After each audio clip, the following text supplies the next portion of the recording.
잘 지내셨습니까? 한 주간 동안. 예, 인사하십시다. 옆에 분들하고. 반갑습니다. 은혜 많이 받으세요.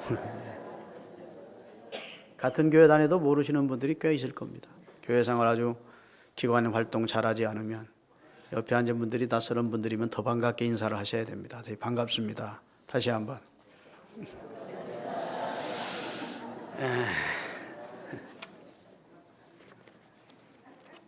오늘 본문을 좀 설명을 드릴게요. 예수님이 그 제자들에게 이렇게 말씀하신 적이 있습니다. 너희가 다 죽기 전에, 너희가 살아생전에 내가 아버지의 영광 중에 재림하는 모습을 볼 자가 있을 것이다. 그랬어요. 그러니까 예수님의 12제자가 살아있는 동안, 다 죽지 않고 살아있는 동안에 주님이 영광 중에 재림하는 모습을 볼 자가 있을 것이다. 그래서 예수님이 곧 재림하실 줄로 여겼는데, 예수님의 제자들이 다 죽었습니까? 안 죽었습니까? 시대가 흘러 다 죽었습니다. 예수님 재림하셨습니까? 안 하셨습니까?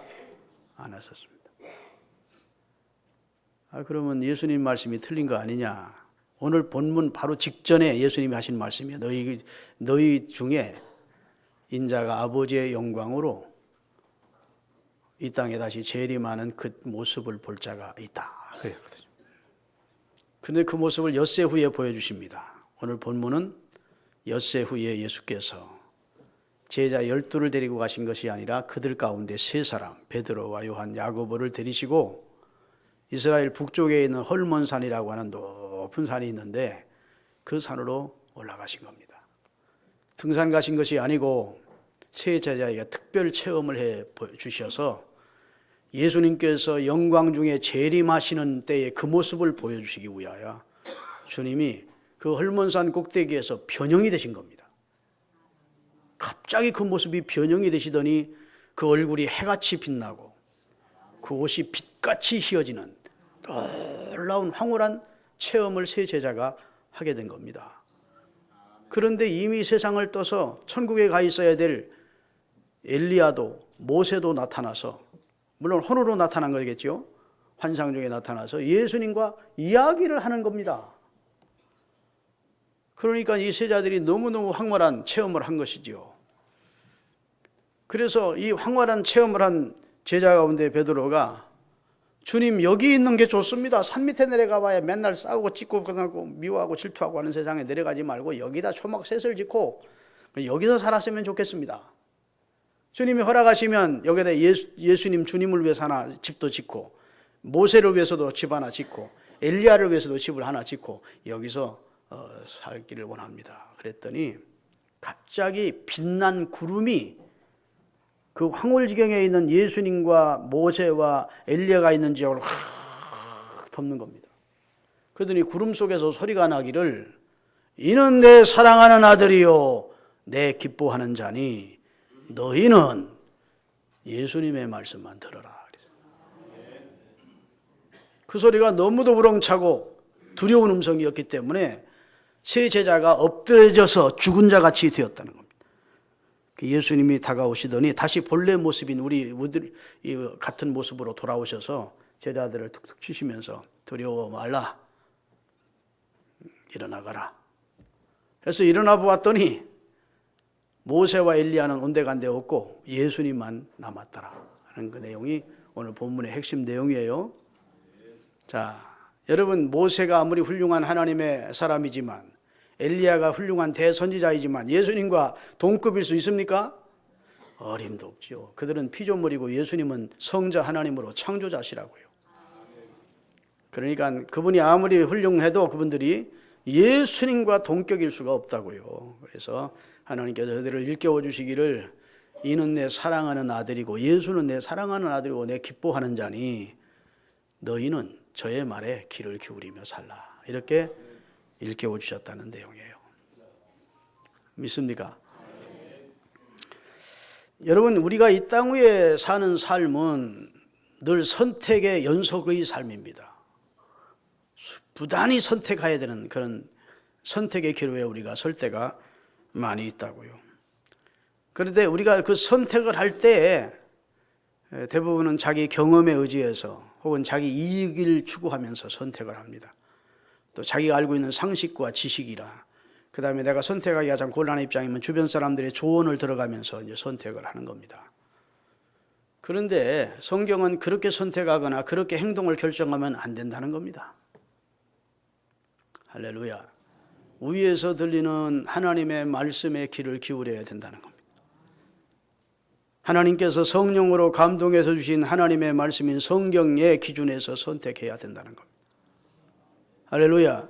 그가 그의 영으로 보내신 성령의 감동을 따라 선택을 해야 된다는 것입니다.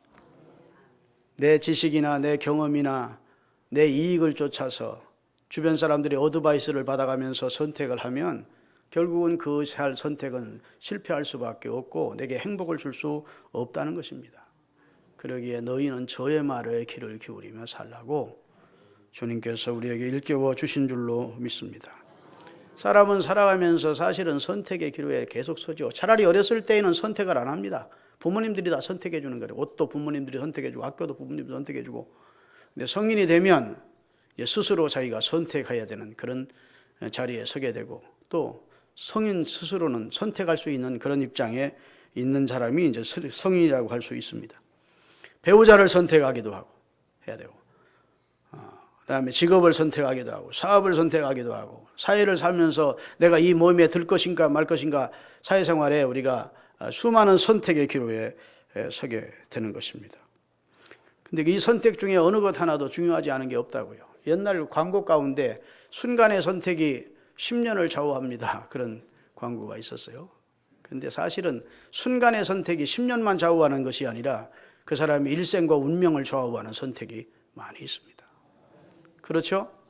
그렇기 때문에 선택을 할 때에는 사실은 하나님의 은혜를 힘입고 기도하고, 하나님이라면 이런 상황에서 어떻게 선택을 하셨을까를 성도는 생각하고 판단하고 선택을 해야 되는 겁니다. 아멘.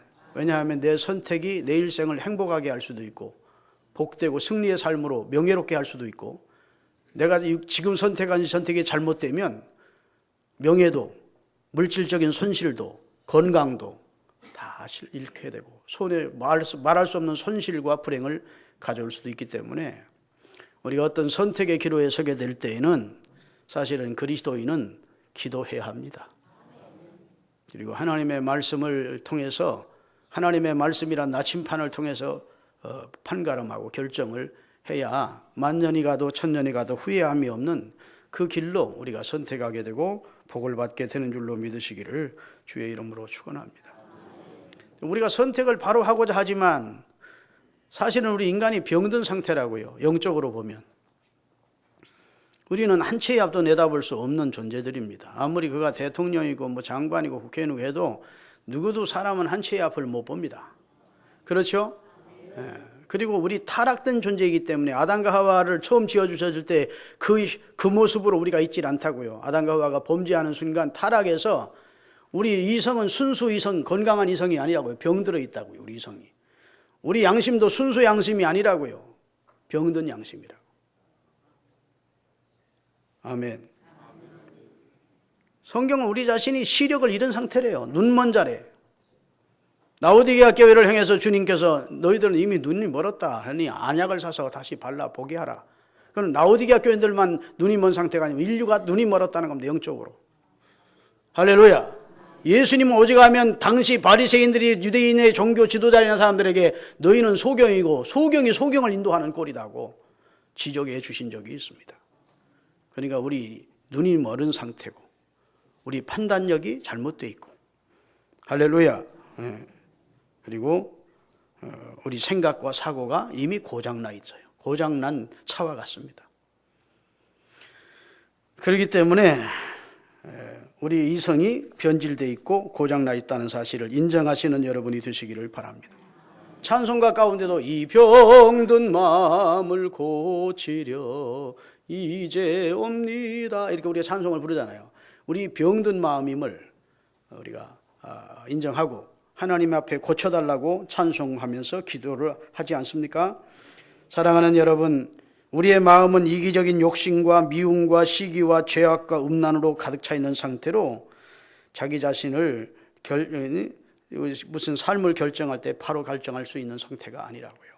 본인은 그렇게 생각합니다. 나는 바로 결정한다. 내 결정은 정확하다. 내 결정은 옳다. 이렇게 강력하게 목에 핏대를 세워가면서 주장을 하지만 하나님의 입장에서 볼 때, 영적인 관점에서 볼 때, 영원한 관점에서 볼 때에는 인간의 선택이라는 것이 정욕적이고 세속적이고 다 육신적이기 때문에 그 선택이 바로한 선택이 아니라는 겁니다. 그렇기 때문에 나중에 다 후회하게 되는 거예요. 여러분, 사람이 바로 선택할 것 같습니까? 예수님 당시에 이스라엘 백성들이 예수님을 선택할 것이냐 바라바를 선택할 것이냐는 기로에 섭니다. 빌라도가 저들에게 선택권을 줍니다. 자, 6월절이 되면 한 사람을 석방하는 제도가 있는데 내가 예수를 내주랴 바라바를 내주랴 했더니 세상에 흉악한 범죄자인 살인자인 바라바를 살리라고 흠 없었고 죄 없으신 예수님을 죽이라고 선택한 자들이 이스라엘이에요. 아시죠? 여러분, 빌라도가 재판을 해서 예수가 죄 없는 자임을 알았습니다. 그럼에도 불구하고 자기 정치 생명을 위하여 유대인들의 반란이 일어날까 두려워서 예수를 죽이라고 허락해 준 자가 빌라도입니다. 빌라도도 선택을 잘못한 것이고 이스라엘도 선택을 잘못한 거예요. 긍정하시면 아멘. 여러분, 다윗 시대에 다윗을 선택하지 않고 이스라엘 백성의 대다수가 누구를 선택합니까? 그 아들 반역자 압살롬을 선택합니다. 압살롬에게 다 마음을 도둑질 당해요. 그래가지고 아버지를 거역하고 아버지를 죽이려고 쿠데타를 일으킨 압살롬의 편에 섰던 자들이 이스라엘이라고요. 여러분, 하나님의 신실한 종 모세 편에 서지 않고 당을 지어 하나님의 사람을 대적한 고라 편에 선 당을 짓는 무리들이 있었다고요. 그렇죠? 솔로몬의 아들 르호보암이 정통성이 있는 그런 정통성이 있는 나라인데 이스라엘 10지파가 반역자인 여로보암을 추구하면서 북왕국 이스라엘을 세웠다고요. 여러분, 엘리사 시대 때에는 이스라엘 그 많은 백성 가운데 7,000명만 하나님을 선택했고 나머지는 다 바알과 아사라 목상은 이세벨과 아합을 쫓았다고요. 이해되십니까? 네. 그게 인간은 잘못 선택한다고요.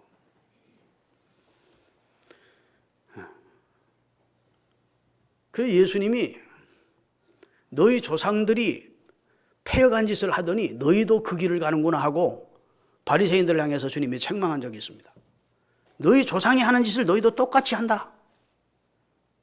그랬더니 그 사람들이 말하기를 우리 조상들은 어리석어서 그랬지만 우리는 그리 하지 않는다. 그래요. 그랬더니 예수님이 너희 말이 옳다. 너희 조상들이 어리석고 패역했다는 것을 인정하는 건 옳다. 그렇지만 너희도 같은 짓을 저지르게 될 것이다. 그들은 어떤 짓을 저지릅니까? 죄 없으신 하나님의 아들을 십자가에 매달아 죽이는 더 패역한 짓을 범하게 된다고요. 따라합시다. 두더지는 흙을 먹고 사는데 두더지 새끼는 뭘 먹고 살아요? 흙 먹고 살아요. 물고기는 물을 마시고 사는데 물고기 새끼도 똑같이 물 마시고 사는 거예요. 그 애비가 하는 짓을 그 자식이 하는 거예요. 우리가 고려시대나 조선시대나 이렇게 보면 드라마 같은 걸 보면 옛날이나 지금이나 하는 짓이 똑같지 않습니까? 그거 안 느낍니까? 야, 그때도 간신배가 있었고 그때도 파당이 있었고 그때도 정쟁이 심했고 인간은 도무지 변치 않는구나. 변하지 않아요. 사실은 더 악해져 가고 있습니다. 더 폐역해져 가고 더 황폐해져 가고 있는 게 인간의 심성이고 영혼이요. 그런 우리가 지식이 고도로 발달했고 과학이 고도로 발전했고 그 다음에 여러 가지 모양으로 지금 찬란한 문화를 꽃피우며 사니까 우리가 지금 바로 선택하겠지? 교만입니다. 우리 인간의 선택은 계속해서 정욕적이고 세속적이고 그리고 육신적이에요. 하나님의 입장에서 보면 어리석은 선택을 인생을 하면서 사는 겁니다. 그걸 인정하시는 여러분이 되시기를 주의 이름으로 축원합니다. 내가 말씀 벗어나서 하는 모든 행위는 사실은 내가 볼 때 정당하고 옳다고 느낄 뿐이지 사실은 정당한 게 아니고 옳은 게 아니라고요. 하나님의 입장에서 볼 때. 아멘. 그걸 인정할 때부터 그 사람은 소망이 있는 겁니다. 자기가 언제든지 자기는 잘못 선택할 수밖에 없는 어리석은 존재이고 무지한 존재이고 무력한 존재이라는 사실을 하나님 앞에 겸손히 인정할 때 그는 하나님의 도우심을 기도로 구할 것이고, 할렐루야, 하나님의 말씀을 귀 기울여 듣고 그 말씀을 신비에 새길 것이고, 그리고 하나님의 말씀대로 혹은 위에서 들리는 주님의 음성과 성령의 감동을 따라 행동하기 때문에 그 사람은 실수할 확률이 적어지는 거예요. 그런데 나는 뭐 성령의 도움 없어도 하나님의 말씀 아니래도 나는 언제든지 바른 선택을 할 수 있고 바른 결정을 할 수 있다고 생각하는 인간의 교만이 점점 인간의 삶을 지금 멸망으로 몰아가고 있는 겁니다. 여러분, 지금 이 시대가 참 심각한 시대입니다. 복음에 대해서 하나님의 말씀에서 냉소적인 기류가 가득합니다. 그래 안 그래요? 이 시대에 무슨 하나님의 말씀? 하나님 웃기네. 이게 아주 팽배해 있다고요. 인간이 과학이 고도로 발전되어 있고 인간이 달나라를 왔다 갔다 하는 시대에 핸드폰 하나 가지고 전 세계가 통화를 하는 시대에 무슨 하나님이 있느니 마느니 이런 얘기를 하면서 옛날 마치 창세기 시대 때 바벨탑을 쌓아놓고 한껏 교만했던 인간 군상이 지금 이 시대의 우리의 모습입니다. 그래요 안 그래요? 그렇다고요. 그런데 교회를 다니는 성도마저도 그 기류에 부응을 해서 신앙생활을 점점 태만하게 하고 점점 세속적으로 가까워지고 주님의 교회를 멀리하고 이런 그런 안타까운 사태가 일어나는 것은 너무도 영적인 큰 그 자신에게 손실이에요. 손해라고. 성경대로 되는 겁니다. 세상이 갈수록 폐역해지고 내가 다시 올 때 믿는 자를 보겠느냐 할 만큼 믿는 자 수가 점점 줄어들 것을 성경은 예언하고 있는데, 여러분, 태풍의 선부화가 떨어지듯 여러분의 신앙이 떨어지는 신앙이 아니라 주님을 앙망하고 성령의 도우심을 구하고 주님을 사랑하고 주님의 말씀을 여러분의 삶의 좌우명으로 삼고 사는 그런 신실한 그리스도인으로 남기를 주님이 원하실 줄로 믿습니다. 할렐루야. 그래서 성도는 위로부터 들리는 하나님의 말씀에 귀를 기울여야 된다고요. 여러분, 예수님이 시몬에게 나타나셨습니다. 밤새도록 물고기를 잡으려고 고기를 던져 애운 것이 없이 허탈한 심령으로 그물을 거의 다 씻어놓은 시몬에게 바닷가에 나타나 말씀을 전하고 그 배를 타시고 깊은 곳으로 가서 그물을 내려 고기를 잡으라 하십니다. 자, 이 시몬이 중요한 기로에 선 겁니다. 그렇죠? 자기 경험으로는 지금 이 시간에 그물을 내린들 잡혀요, 안 잡혀요? 자기 경험으로는 주님의 말씀이 노야, 엑스페야. 그 다음에 지금 피곤해. 밤새도록 그물을 던져서 그물 다 씻어두었어. 지금 상황, 여건이 주님의 말씀을 순종하고 예 그리하겠습니다 할 수 있는 상황이 아니야. 그래요 안 그래요? 자, 목수 예수님의 말씀을 들을 것인가, 아니면 내가 평생 여기서 물고기를 잡았는데 내 경험이나 내 상식이나 지금 내 상황을 의지해서 행동할 것인가 결정할 수 있는 기로에 섰다고요.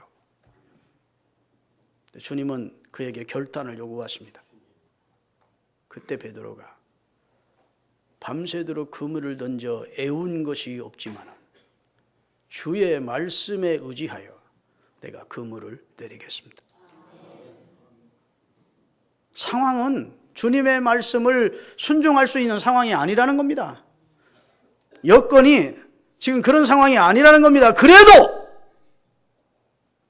성자 하나님이심을 말씀 듣다가 그가 믿었기 때문에 주님의 말씀에 의지하여 내가 그물을 내리겠습니다. 그 결과 엄청나게 많은 고기를 잡음과 동시에 그는 사람 낚는 어부가 되어 예수님의 제자 되는 축복까지 받는 겁니다. 할렐루야. 여러분, 마가복음 5장 35절 36절을 띄우겠습니다. 같이 한번 읽어보겠습니다. 아직 예수께서 말씀하실 때 회당장의 집에서 사람들이 와서 회당장에게 이르되 당신의 딸이 죽었나이다. 어찌하여 선생을 더 괴롭게 하나이까? 제 상황 설명하죠. 이스라엘은 마을마다 회당이 있습니다. 그 회당의 장을 회당장이라 그래요. 그 회당장은 창고에 회당 안에 있는 좋은 창고에다가 하나님의 두루마리 성경을 보관해 두었다가 안식일이 되면 그 두루마리 성경을 펴서 그 주일에 그 안식일에 은혜 받은 사람들이 그 두루마리 성경을 읽고 받은 은혜를 이야기하는 것이 이제 회당식 예배입니다. 근데 그 회당의 장이에요, 그분이.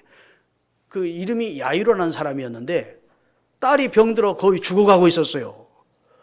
그러니까 지금 예수님께 뛰어온 것입니다. 예수님, 내 딸이 지금 죽어가고 있습니다. 오셔서 내 딸을 살려주십시오. 그랬더니 예수님이 함께 가자.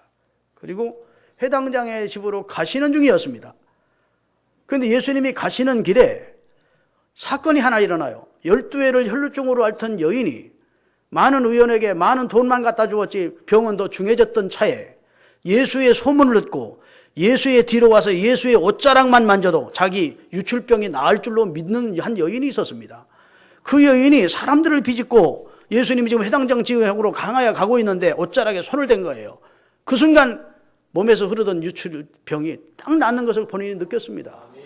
예수님께서 누가 내 옷에 손을 대었느냐 물으시고 그 여인에게 내 믿음이 너를 구원했구나 하고 그 여인과 이렇게 대화를 하는데 회당장의 집에서 사람 하나가 와서 하는 말이, 회당장님, 당신 딸이 죽었습니다. 자, 죽어가고 있었는데 죽었대. 이미 끝났대. 절망이 돼. 상황 종료됐대. 예수님을 더 번거롭게 할 필요가 없게 됐대. 끝났다는 거죠.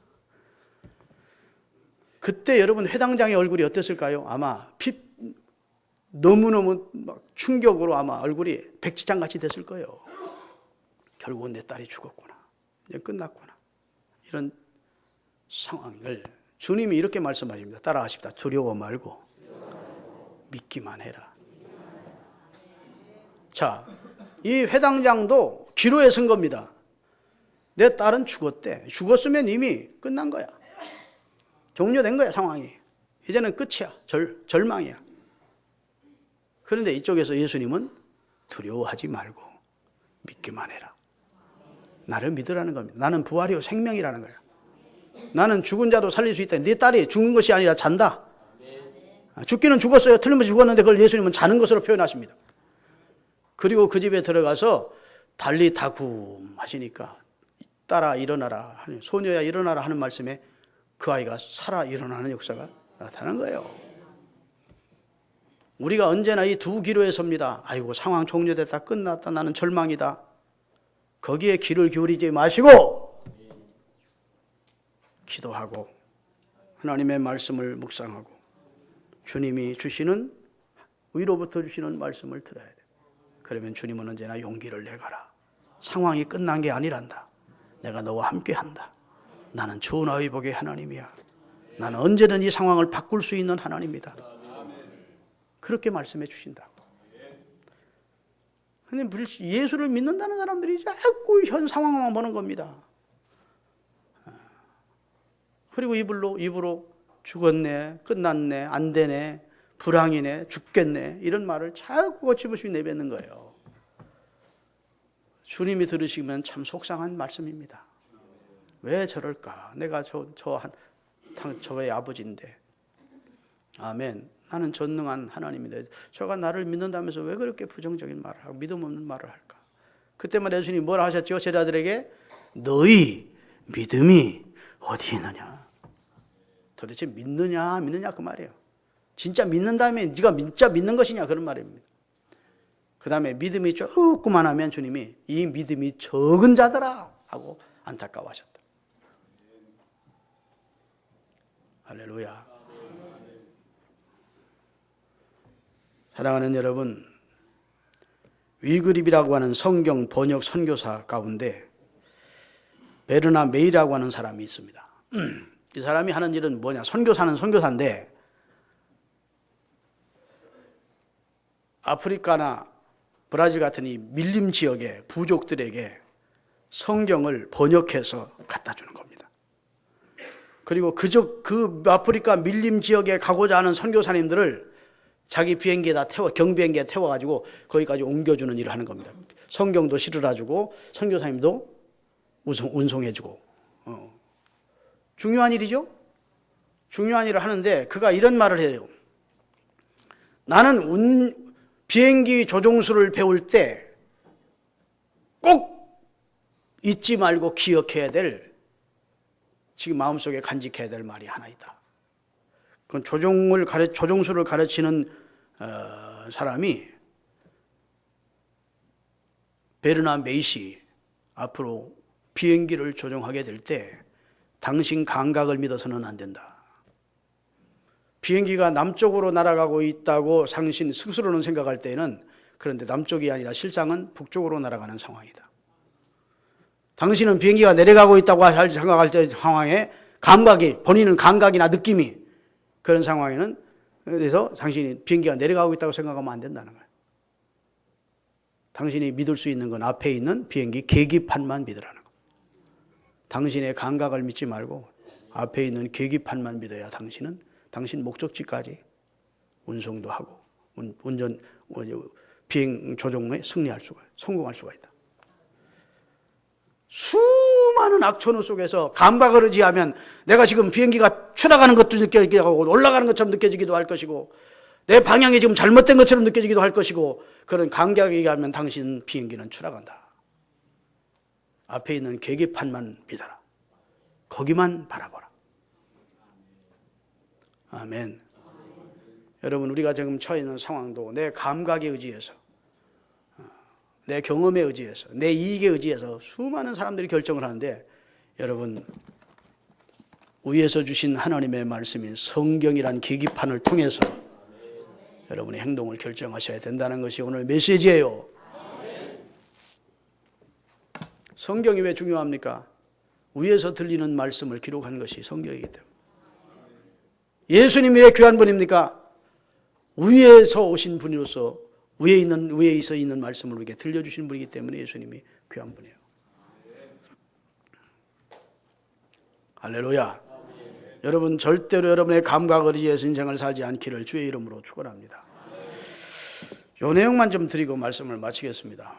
사도행전 27장을 보면 바울이 죄수가 되어 로마로 호송돼 갑니다. 그때 바울을 호송해 가는 로마 장교가 누구냐면 율리오라고 하는 로마의 백부장입니다. 백부장은 100명의 부하를 거느린 고급 장교입니다. 100명의 부하들을 거느리고 유대에 있는 죄수들을 알렉산드리아호라는 배를 태워가지고 또 선장이 또 수많은 화물들을 싣고, 그리고 여기 세월호처럼 출항을 해서 미항이라는 곳에, 그레데 항구 미항이라는 곳에 정박을 했습니다. 여러분, 비행기는 일일 생활거리지만 배는 몇 달 며칠씩 가야 되는 거리거든요. 그러니까 미항이라는 곳에 정박을 하게 됐는데 마침 유대인의 금식일이에요, 그때는. 그래서 금식하는 주간을 지내서 출항을 하고자 했습니다. 그랬더니 여러분, 성령의 감동을 받는, 기도하면서 성령의 감동을 받는 바울이 성령의 감동이 오기를 출항하면 안 된다는 겁니다. 눈을 뜨세요. 잘 보시고. 출항하면 안 된대. 왜? 이번 출항은 배도 깨지고 화물도 다 잃게 될 것이고 사람의 생명에도 큰 손상이 있겠다는 것입니다. 누가 가르쳐 준 거죠? 기도하는 사람 바울에게 성령님이 가르쳐 준 거예요. 그래서 율리오라는 백부장을 찾아가서, 백부장님, 과동하고 출항하는 게 좋겠습니다. 여기서 겨울 나고 출항해야지. 만약 출항을 강행했다가는 화물 다 잃고 바닷속에 다 던져야 되는 상황이고 배도 깨져서 우리 생명을 장담할 수가 없게 됩니다. 그러니까 같이 있던 선장이나 선주 같은 사람들이 기분 나빠하면서, 무슨 소리냐? 이 지중해는 그런 풍랑이 없다. 선장이 뭐예요? 그게 경험에서 우러나오는, 내가 지중해를 그렇게 누비고 다녔는데 그런 풍랑, 배가 깨질 정도의 풍랑을 만난 적이 없다고 주장을 하는 겁니다. 그 다음에 선주는 하루라도 빨리 죄수아들과 그 다음에 화물을 옮겨주어야 수지 타산이 맞거든요. 가동하고 가면 그만큼 이익이 떨어지는 겁니다. 그러니까 자기 이익에 집착해서 욕심 때문에 출항하면 된다 주장한 거예요. 또 율리오라는 백부장이 생각할 때 편견이 생겼습니다. 죄수의 말을 듣는 것보다 경험 많은 선장이나 선주의 말이 맞겠지 하고 출항을 강행을 하게 된 거예요. 다 같이 읽겠습니다. 사도행전 27장 9절부터 11절까지. 여러 날이 걸려 금식하는 절기가 이미 지났으므로 항해하기가 위태한지라 바울이 그들을 권하여 말하되 여러분이여 내가 보니 이번 항해가 화물과 배만 아니라 우리 생명에도 큰 타격과 많은 손해를 끼치리라. 그러니 과동하고 출항하십시다 했는데 백부장 율리오가 누구의 말을? 선장과 선주의 말을 바울의 말보다 더 비중을 두고 거기다 그 사람 말을 믿었대요. 그 다음에 13절 다 읽을 수 없지만 13절 14절. 자, 출항을 했는데 어떻게 처음에는 득의만만할 정도로 바울의 말이 틀렸어. 왜? 남풍이 순하게 불어. 그러니까 죄수가 뭘 알겠어. 죄수 말 듣고 우리가 출항 안 했더라면 큰일 날 뻔했네. 뭐 날만 좋구만. 배는 파도는 잔잔하고 그렇게 느꼈다는 겁니다. 그 다음에 14절. 얼마 안 돼요. 섬 가운데로부터 유라굴로라고 하는 광풍이 일어나요. 우리나라 사라오 태풍보다 더 큰 광풍이 일어나요. 그래서 다 읽을 수 없고 19절부터 사흘째 되던 날에 배의 기구들을 자기들 손으로 다 바닷속에 던졌대. 그렇게 값비싼 화물들을, 왜? 배가 가벼워야지. 배가 차 있으니까 물이 안으로 들어오니까 파손되게 되니까. 그래서 자기들 손으로 다 물건을 바닷속으로 던졌대. 그 다음에 여러 날 동안 해도 별도 보지 하지 않고 큰 풍랑이 그대로 있음에 살아날 여망이 하나도 없어. 이제 살기 틀렸다 하는 절망적인 상황이 됐대. 여러 사람이 오래 먹지 못하였음에 바울이 그들 가운데 서서 말하되 여러분이여 내 말을 듣고 그레데 항구로에서 떠나지 아니하였다면 이 타격과 손상을 면할 뻔했었습니다. 내 말을 당신들이 왜 안 들었어? 나는 내 말이 아니고 누구로부터 들은 거예요? 성령이 주시는 음성을 당신들에게 전한 것인데 왜 하나님의 말씀을 당신들이 거부해서 이런 상황을 만난 겁니다. 그래놓고 그 다음에 내가 너희를 권하노니 이제는 안심하세요. 너희 중에 아무도 사람이 죽는 생명에는 손상이 없겠고 오직 배뿐에 배만 깨질 겁니다. 한 섬에 갈려가지고 배는 깨지고 우리는 다 그 배에서 나와서 섬으로 들어가 구원을 받을 겁니다. 이렇게 일러준 겁니다. 그 다음에 그 내용을 내가 속한 바, 내가 섬기는 하나님이 사자가, 하나님의 천사가 지난밤에 내게 나타나서 말하기를 바울아 두려워 말라. 네가 로마 황제 가이사 앞에 내가 너를 세우겠고 아멘. 또 하나님께서 너와 함께 항해하는 이 276명의 생명을 너 때문에 다 살려줄 것이다. 그렇게 말씀하셨습니다. 그 다음 25절 그러므로 여러분이여 안심하십시오. 나는 내게 말씀하신 그대로 되리라. 하나님을 믿습니다. 그대로 됐습니까? 안 됐습니까? 생명은 다 구원을 받아요. 배는 깨져서 화물과는. 다시 설명드립니다. 백부장 율리오가 경험, 자기 이익, 편견 가지고 어떤 일을 결정했기 때문에 그런 풍랑이 오는 거예요. 여러분 하나님의 말씀만 가지고 행동을 결정해 보세요. 여러분의 삶이 순풍이 있습니다. 하나님이 주시는 축복을 경험하는 겁니다. 우리가 하나님의 말씀만으로 결정하지 못하고 하나님의 말씀대로 행동하지 않기 때문에 우리 삶에 풍랑이 일어나는 거예요. 우리 가정에 풍랑이 일어나고 그걸 명백히 인정하시는 여러분이 되시기를 주의 이름으로 축원합니다. 진짜 고지식할 정도로 하나님의 말씀 붙들고 살면 우리 앞에 하나님의 형통을 주시는 거예요. 위에서 들리는 하나님의 말씀, 하나님의 선하시고 기뻐하시고 온전하신 뜻이 무엇인지를 분별하면서 하나님의 말씀이란 계기판을 가지고 인생을 항해하면 그러면 형통할 수가 있는 겁니다. 제발 불신자들처럼 하나님의 말씀에 냉소적인 반응을 나타내지 마시고 21세기를 사는데도 우리에게 가장 중요한 내 삶의 행동을 결정하는 중요한 것이 무엇이냐? 하나님의 말씀이 되시기를 바라고 위로부터 주시는 성령의 감동과 주님의 말씀을 따라서 여러분의 삶을 결정하시는, 그래서 하나님의 주시는 순풍과 그리고 축복과 형통을 맛보시는 하나님이 주시기를 원하시는 복을 누리시는 은혜가 있기를 바랍니다. 기도하시겠습니다. 사랑하시는 주님,